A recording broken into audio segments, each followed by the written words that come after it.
भाजपा बताए कि ऐसे संवेदनहीन लोगों के खिलाफ उन्होंने क्या कार्रवाई की है। ये अति गंभीर प्रश्न है कि जिन्होंने अपनों को खोया है उन पर दबाव डाल करके बयान भले बदलवा दिए जाएं, लेकिन भाजपा याद रखें, बयान बदलवाने से सच नहीं बदल जाता है।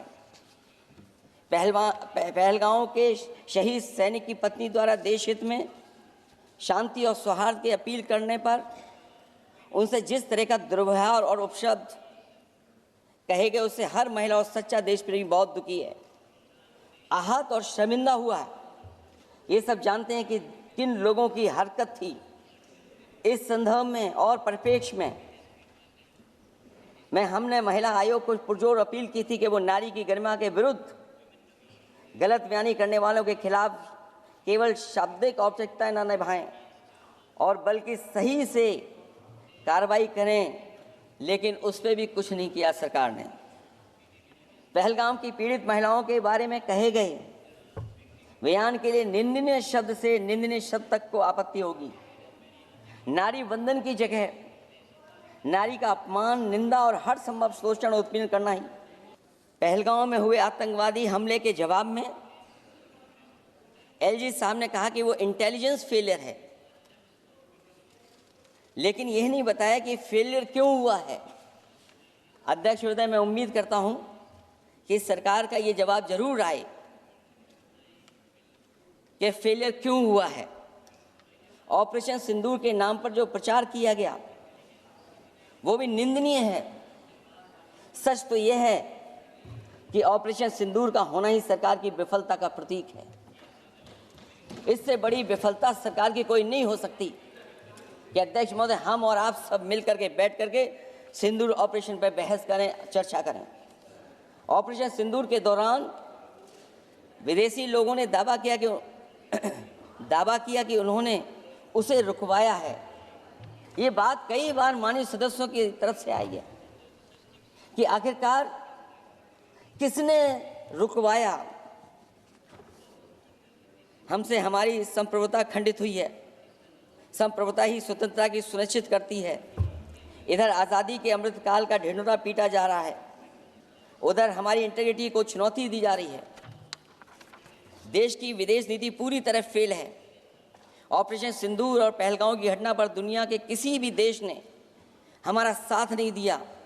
ये हमारी विदेश नीति का संकट काल है। हमारे पड़ोसी देश या तो अतिक्रमण कर रहे हैं या हमारे साथ नहीं खड़े हैं।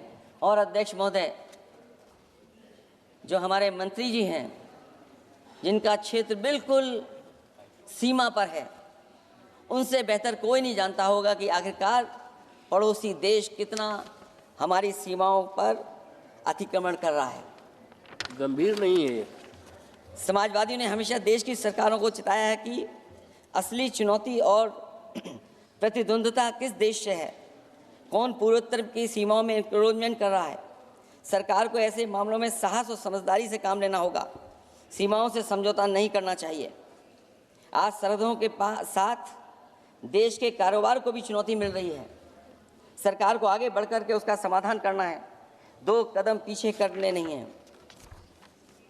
अध्यक्ष महोदय, जो हम लोगों को सुनने में मिलता है, ये सरकार जवाब दे कि आखिरकार जो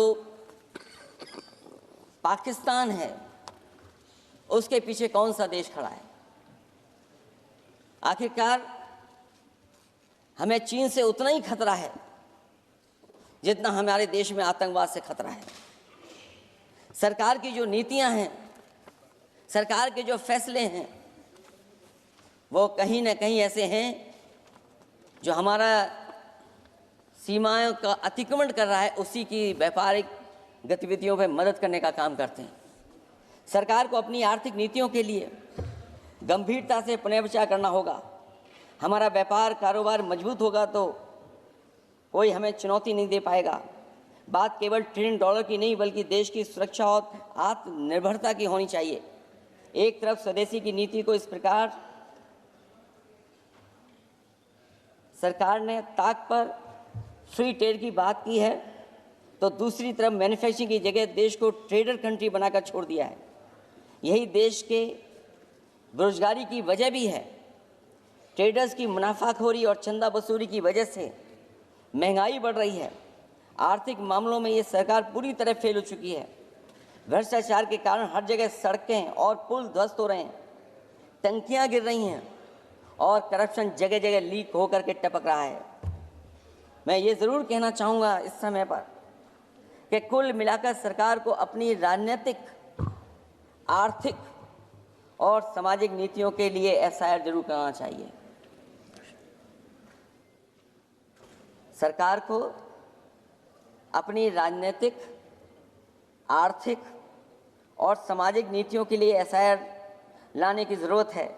वो हर बार ये कहकर नहीं बच सकती कि चूक हुई है, क्योंकि हर बार सरकार ये कोशिश करती है कि इन घटनाओं से बच जाएं हम, केवल चूक कहकर करके।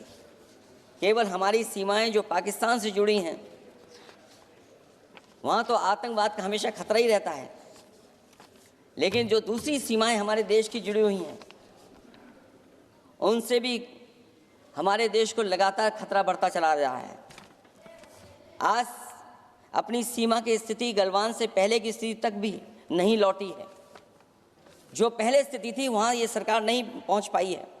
वास्तविक में नियंत्रण रेखा के कई क्षेत्रों में महत्वपूर्ण बफर जोन जब भारतीय गश्ती के लिए उपलब्ध नहीं है, तो पूर्वी लद्दाख में अतिरिक्त भारतीय तैनाती जारी है, जिससे सेना को सैनिकों की भारी कमी का सामना करना पड़ रहा है। हमें उम्मीद है कि जब इतने महत्वपूर्ण समय पर बहस हो रही है, तो सरकार अपनी अग्निवीर वाली योजना को वापस लेने का काम करेगी, जिससे कम से कम सेना की कमी, हमें सेना को पूरी की पूरी सेना मिल सके। जनवरी में अपनी वार्षिक प्रेस वार्ता में जब सेना प्रमुख ने से ये पूछा गया, तो उन्होंने जवाब डालते हुए कहा कि गश्ती से जुड़े फैसले अब स्थानीय कमांडरों पर छोड़ दिए गए हैं। जैसे भारत की सीमाओं की पवित्रता अब राजनीतिक नेतृत्व का नहीं, बल्कि स्थानीय सेवा अधिकारियों का मामला रह गया है। इस पे भी सरकार को बहुत गंभीरता से सोचना पड़ेगा कि जहां लगातार हमारी सीमाओं का एनक्रोचमेंट हो रहा है।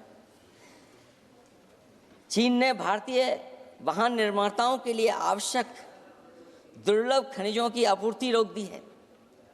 सुना है कि बुलेट ट्रेन प्रोजेक्ट के लिए सुरंग खोदने वाली मशीनें, डीएपी जैसे उर्वरक और यहाँ तक कि कई बड़ी कंपनियों की रणनीति के तहत उनकी सप्लाई रोकने का काम किया है।